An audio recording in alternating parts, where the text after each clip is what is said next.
छत्तीसगढ़ के सुकमा जिले में एक घर में आईईडी ब्लास्ट होने से 2 महिलाएं गंभीर रूप से घायल हो गई।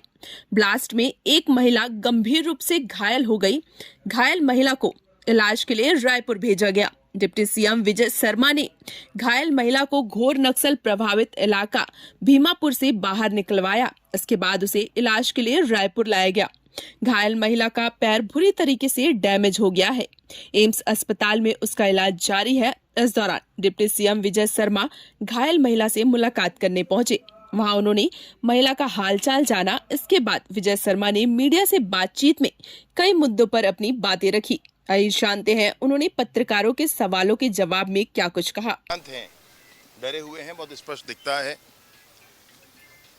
एम्स में नक्सल संबंधी पहला विषय आया है।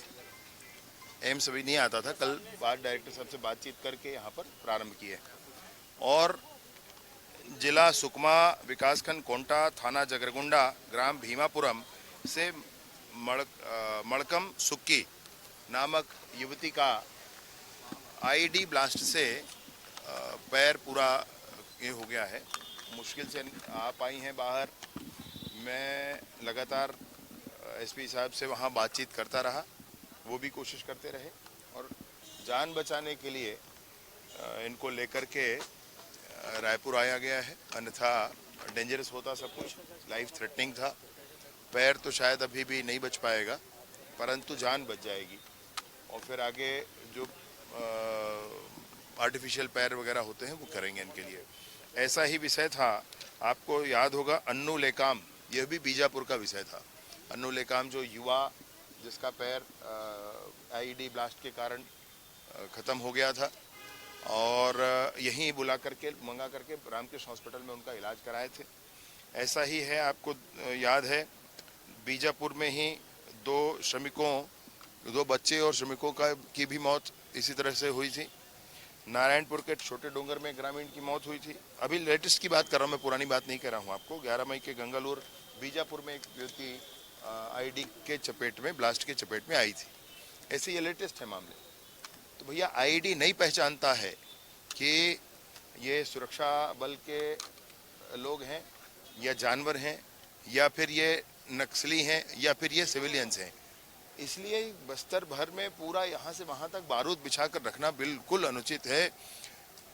कहाँ हैं भाई ऐसे पूछने वाले जो जब नक्सलिज्म पर बात होती है, प्रहार किया जाता है तो खड़े होकर के बातचीत करते हैं, वो कहाँ हैं? अब खोजना पड़ेगा ना उनको। अभी क्यों नहीं पूछा जा रहा है नक्सलियों से कि क्यों किया भैया ऐसा? क्यों नहीं कहा जा रहा है?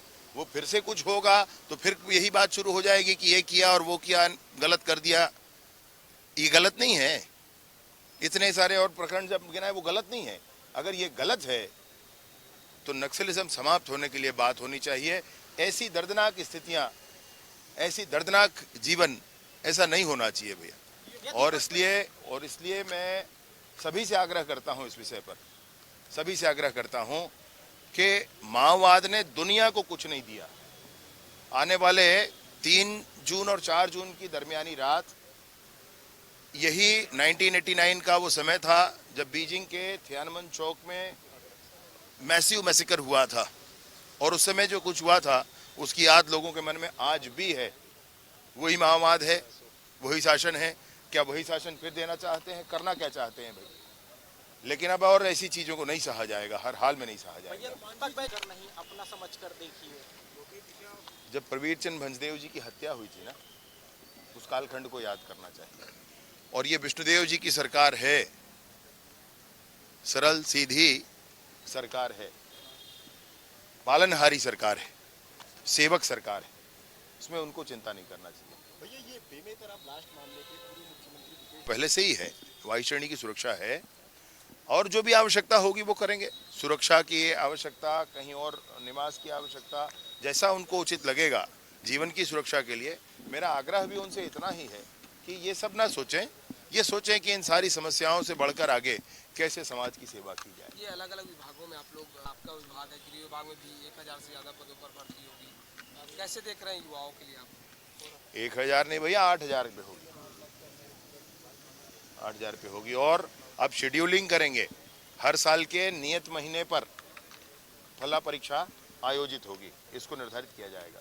भैया ये लॉरेंस बिश्नोई जैसे गैंगस्टर के निशाने पे छत्तीसगढ़ के कारोबारी हैं, आप किस तरह से देखते हैं? इनका कारोबार झारखंड में है, लोग रहने वाले यहाँ के हैं, सुरक्षा की जिम्मेवारी हमारी है। और चाहे लॉरेंस बिश्नोई हो कि फारेंस बिश्नोई हो, ठोका जाएगा भैया। ऐसा करेंगे तो गलत होगा इनके साथ।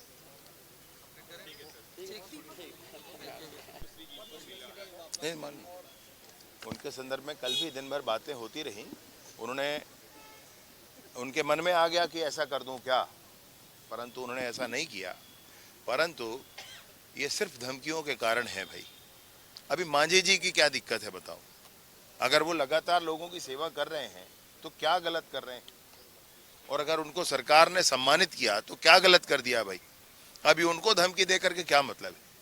लेकिन धमकियां दी जा रही, और इसीलिए उन्होंने कहा कि भाई अगर ऐसा है, लाइफ थ्रेटनिंग कुछ है तो सोचा जा सकता है। परंतु जो भी है, सारा साथ समर्थन शासन प्रशासन का उनको होगा।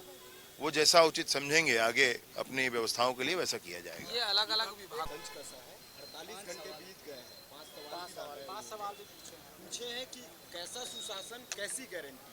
48 घंटे बीत गए, FIR भी दर्ज नहीं हुई है, लोग बिलख रहे हैं। नहीं, FIR तो होगा ही होगा, उसमें मजिस्ट्रियल जांच के आदेश हो गए हैं भाई। मजिस्ट्रियल जांच के आदेश हो गए हैं, सब कुछ निकल कर आना है, सब कुछ स्पष्ट होना है, वो कोई बात नहीं। ये हेमचंद मांझी ने अपनी